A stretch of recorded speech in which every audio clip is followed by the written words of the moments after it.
We've been hearing reports about tens of thousands of people now crossing the borders, trying to flee into the neighboring countries, which is a major concern because if you look at the countries surrounding Sudan, many of them, they have also been struggling with their own violence and their own armed conflict. So the conditions for these people are extremely difficult.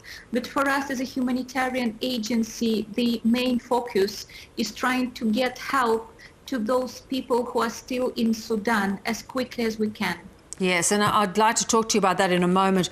Do you know if the people trying to leave from these cities are many of them foreign nationals going to other, going back home to other countries? Or to your point, around the region, are they trying to seek help in other refugee camps? There's been a mix of everything. As you might have heard, that the embassies are organizing evacuations for their own nationals. Sudan was also a place hosting over 1 million refugees from other African countries. That's one of the largest refugee population in the world.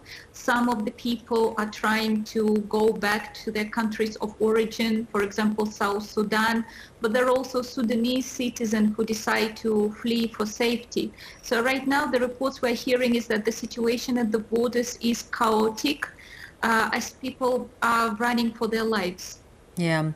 Let's talk again about the situation you touched on, and that's internally, and particularly around the capital, Khartoum. We've had this sort of something of a truce, although we know that fighting continues. Aid agencies have found it incredibly difficult to get any access. What is your experience? It has been extremely difficult for our team in Sudan because the fighting has been ongoing without stop for the past 3 weeks. There were truces and sometimes it subsided somehow in some locations, but we haven't had basic security guarantees for us to be able to move safely. So yesterday we managed to flow in humanitarian supplies, and now we're urgently asking for all the parties to give us this access so that our teams can deliver these supplies to the hospital safely.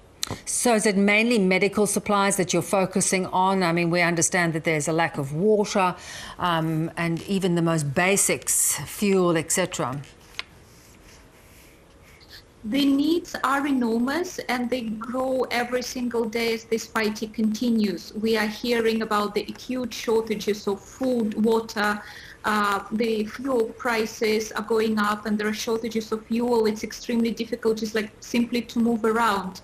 For us, the major priority are the hospitals because the healthcare system is now on the verge of collapse as hospitals don't have running water, don't have electricity, and are running out of supplies. So yes, the needs are many, but our #1 priority is to support hospitals. Yes, and if you do get aid in, how can you be sure it reaches the people that really need it? Well, we deliver. That is why we're asking for those security guarantees so that our teams can deliver this aid to the hospitals that are still functioning, because some 70% of the hospitals unfortunately closed their doors. So we need to be able to deliver this medical aid to the hospitals that are still operating and treating the wounded on the front lines. Yeah, it seems intractable at the moment and one wonders what is going to sort of break this impasse. Appreciate your time and efforts throughout this crisis. Thanks, Alyona.